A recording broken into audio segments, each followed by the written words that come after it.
பயன்படுத்துவோம்ல கொடுத்துருக்காங்க.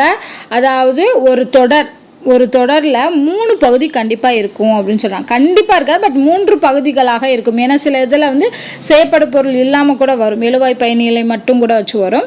ஸோ அப்போ 3 பகுதிகளா அமையும். ஒன்று வந்து எழுவாய், இன்னொன்று வந்து பயனிலை, இன்னொன்று வந்து செய்யப்படு பொருள். இந்த 3 இருக்கிறது வந்து ஒரு தொடராக இருக்கும் அப்படின்னு சொல்றாங்க. அப்ப எழுவாய்னா என்ன, பயனிலைனா என்ன, செய்யப்படு பொருளா என்ன அப்படிங்கிறத பார்ப்போம். எழுவாய்னா என்னன்னா, அந்த தொடர்ல யார் எது எவை அப்படிங்கிற கேள்விக்கெல்லாம் பதில் சொல்றதுக்கு ஒன்று இருக்கும் இல்லையா, அந்த வினாவுக்கு விடையாக அமைவது தான் எழுவாய். இப்போ எக்ஸாம்பிள் பாருங்க, நீலன் பாடத்தை படித்தான். யார் பாடத்தை படித்தான், யார் பாடத்தை அப்படின்னா நீலன். ஸோ அப்போ இதுக்குரிய ஆன்சர் நீலன் வருதா, அப்போ என்ன வரணும், அதுதான் எழுவாய். எழுவாய் மோஸ்ட்லி வந்து எல்லாத்துலேயும் இருக்காதுன்னு சொல்ல, பட் பெரும்பாலான தொடர்களில் முன்னாடி தான் வரும், பகுதியாக தான் வரும். பாரி யார் அப்படின்னா யார் பாரி, யாருன்னு கேட்குற சொல்லுக்கு ஆன்சர் வந்து பாரி யார் அப்படின்னு சொல்றாங்க. அப்ப பாரிங்கிறது.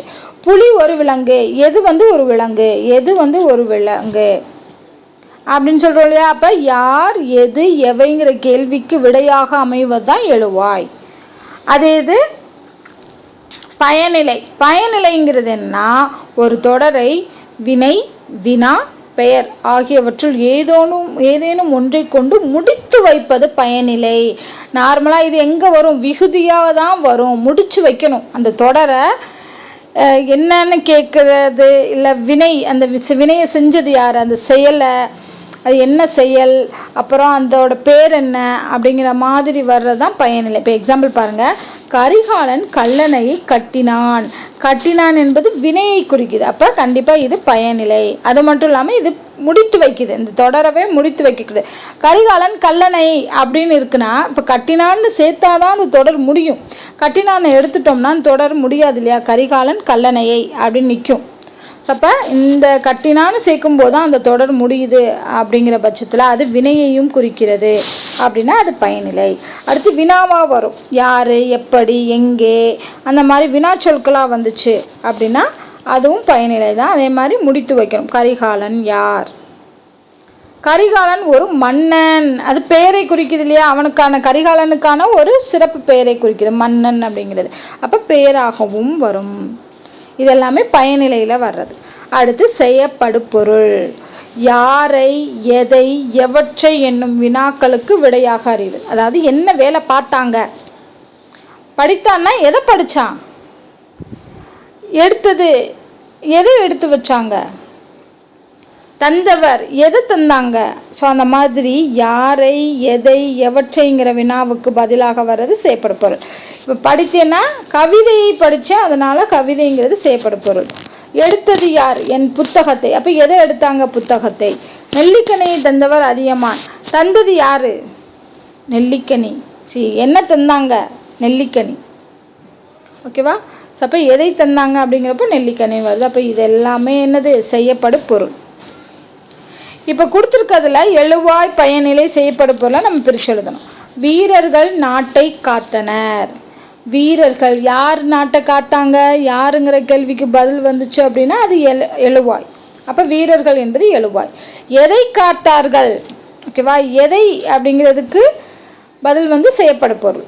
என்ன வினை பண்ணாங்க, அது முடிச்சு வைக்கிறது, முடித்து வைக்கிறது காத்தனர், அப்ப அது பயனிலை. அதே மாதிரி பொதுமக்கள் அந்நிய துணிகளை தீயிட்டு எரித்தனர். யாரு, பொதுமக்கள். என்னத்தை எரிச்சாங்க, எதை எரிச்சாங்க, அந்நிய துணி, அப்ப அது செய்யப்படு பொருள். என்ன பண்ணாங்க, அது வினை வந்து தீயிட்டு எரித்தனர் என்பது வினை, பயனிலை. கொற்கை துறைமுகத்திலே பாண்டியனுடைய மீன் கொடி பறந்தது. ஓகேவா. அப்ப யாருடைய மீன் கொடி அப்படிங்கிறப்ப பாண்டியனுடையது. அப்ப பாண்டியனுடைய மீன் கொடிங்கிறது எழுவாய். என்ன பண்ணாங்க, அந்த வினைங்கிறது பறந்துச்சு. ஸோ அப்போ அது பயனிலை. இங்க செய்யப்படு பொருள் கிடையாது. ஓகேவா. ஏன்னா எதை பண்ணாங்க அப்படிங்கிற மாதிரி வரணும் இல்லையா. அப்ப கொற்கை துறைமுகத்திலேன்னு கொடுத்துருக்காங்க. கொற்கை துகம்ங்கிறது இடத்தை குறிக்கக்கூடியது. ஓகேவா. மேபி இங்கே மீன் கொடியை வேணா சொல்லலாம், எதை பறக்க விட்டாங்க அப்படின்னு சொல்லலாம் இல்லையா. அப்ப மீன் கொடியை வேணா செய்யப்படு பொருளாக சொல்லலாம். கொற்கை துறைமுகத்திலேங்கிறது வராது, ஏன்னா அது வந்து எந்த இடத்துல நடந்துச்சுங்கிற இடத்தை குறிக்குது. அடுத்து திருக்குறளை எழுதியவர் யார், ஸோ இங்கே வந்து பாருங்க, திருக்குறளை எதை எழுதுனாங்க அப்படின்னு வருது, திருக்குறள் எழுதுனாங்க. அப்போ அது செய்யப்படும் பொருள். எழுதியவர், எழுதியவருங்கிறது எழுவாயை குறிக்குது, யார் செஞ்சாங்க அப்படிங்கிறதுனால. யாருங்கிற வினா வந்து பயனிலையை குறிக்குது. அடுத்து கபிலர் குறிஞ்சிப்பாட்டை எழுதிய புலவர். எழுதிய புலவருங்கிறது பயனிலை. என்ன எழுதுனாங்கங்கிறது, எதை எழுதுனாங்கங்கிறது குறிஞ்சிப்பாட்டு, அப்போ செய்யப்படும் பொருள். கபிலர் என்பது எழுவாய். ஓகேவா? சப்போ இந்த மாதிரி தான் எழுவாய், பயனிலை, செய்யப்படும் பொருள். அப்போ நம்ம இதை ஞாபகம் வச்சுக்கணும். யார், எது, எவைங்கிற வினாவுக்கு பதில் அடித்தா அது எழுவாய். வினை, வினா, பெயர் இது கடைசியில் முடிஞ்சு அப்படின்னா பயனிலை. யார், எதை, எவற்றை அப்படிங்கிற வினாவுக்கு பொருள் அடிச்சிச்சு அப்படின்னா, விடையளிச்சிச்சுன்னா அது செய்யப்படும் பொருள். ஸோ இதே